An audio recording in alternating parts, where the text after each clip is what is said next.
Your Steve Jones Show podcast is loading now. The Steve Jones Show podcast is sponsored by Sunbury Motors, North 4th Street in Sunbury, and Sunbury Motors Kia, routes 11 and 15 in Hummel's Wharf. Anytime I get to spend a few minutes with Michael Barkann, I cherish it. Michael, thank you for the few minutes you're giving us today. I know you're busy. Steve-O, for you, man. For you, the world, baby. Whatever you need. You kidding me? I'm only sorry it couldn't have been longer, for goodness sake. I appreciate you. I appreciate you. And that's what I want to get to first. What's it like for you right now, sitting in that chair, seeing how the Phillies and how they've accomplished what they've accomplished, and seeing what the Eagles, what they've accomplished? What has it been like for you to sit in the chair and talk about each? Well, first, let me just set this up for you, that I'm sitting in the Wells Fargo Center parking lot, as I told your producer, Matt Catrillo, and there are choppers and planes flying overhead. So if it gets a little loud, I apologize. You'll understand why. But there's tailgating already. The first pitch is not until 8:03, and already there's tailgating in the vicinity of the ballpark and the Wells Fargo Center, which, of course, is where the Sixers and Flyers play. From where I sit, this is just absolute heaven.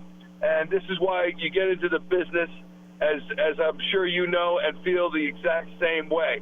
And when in April, when the season began, if you had said, hey, would you take right now, Phillies are pennant winners, they'll come within 2 games of winning a World Series, and we don't know the rest, would you take that? Done. Absolutely, we'd take it. Yep. And that's the situation as it stands right now. You know, they took Game 1, and many felt they probably shouldn't have taken Game 1, falling behind 5-0. They win Game 2. They win Game 3. And, Steve, after they won Game 3, this town was in a froth because they thought, myself included, we're going to win the World Series. Are you kidding me? And then last night happened with Christian Javier, and that kid can throw a baseball, and so can his other pitching mates. And then the Phillies bats, he put him to sleep. Aaron Nola struggled as he had his last 3 starts. And now we're on pins and needles with the series having to be won, if the Phillies can actually win it, having to be won in Houston.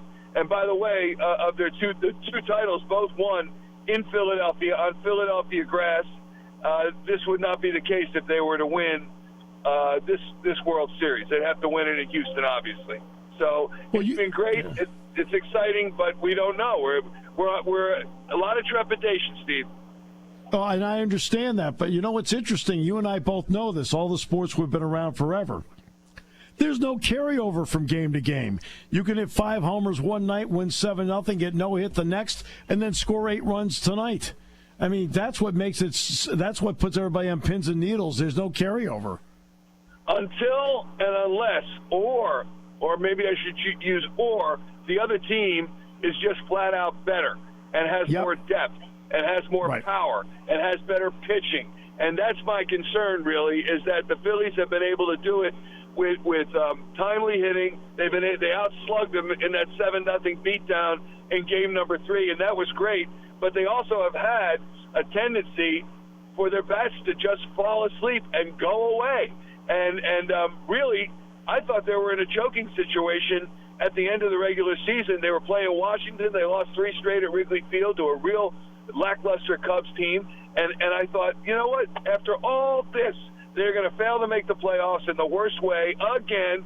And then, boom, they put it together, and they clinched in Houston, and Aaron Nola pitched a great game to clinch it. And then they end up facing the Astros in the World Series, and they're a flat-out good team. And Justin Verlander's on the mound tonight, and you can say all you want, as I have. The guy can't pitch in the World Series, but he's still probably going to win another Cy Young Award. And if all of a sudden he wakes up, their lineup is tremendous. And I don't know if the Phillies have the firepower on both sides of the ball, from the mound, the defense, and in their lineup to compete with that. So that's why I say, yeah, you can reset completely. And you probably heard Kyle Schwarber say after last night's game, when he was told about, it's the first combined, he said, I don't give a bleep. I said, that's so we're in the history books. Who cares?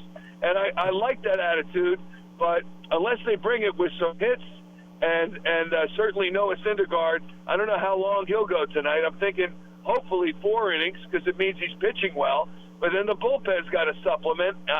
They've been really good until last night, and I don't know if they're going to be able to do that. And I'm just trying to be objective about it. I hope they do it, but I don't know if they can. They only had to use one of the key guys last night. That was Alvarado. The other guys they didn't have to use because they used Robertson, they used Hand last night. So at least I feel like Robbie has all of his options really available to him tonight, depending on how long Syndergaard goes. Is that fair? Yes, I think it is fair. He's got virtually everybody in the bullpen. I don't remember the number of pitches Alvarado threw. And I also point out, even though he had a major struggle last night, he's been brilliant in this postseason and pitched like the guy we thought he would. So Brad Hand has really struggled, and I think, if he can lock it down as he did last night, and again, it was kind of garbage time, but if he can lock it down again, I don't know if he's usable tonight. But you certainly have Sir Anthony Dominguez. You do have Robertson, and I think they have enough guys in the bullpen that will be available that they should be able to continue on. I really do. They got Pilati still left. Yep. In this atmosphere, what would it mean for the Phillies to just score first tonight to really get the spark going? Great question. It would be huge. Regular season, they're 56-21 if they score first. And I bet you if you went across Major League Baseball, or maybe even just playoff teams, Steve, that you would probably find that record would be similar. If you score first, you got a better chance to win. You're setting the other team back on its heels. So I think, but there's a combo there because the Astros bat first. So I think you really have to keep the Astros off the board in the top of the first. You have to get some runs on the board in the bottom of the first.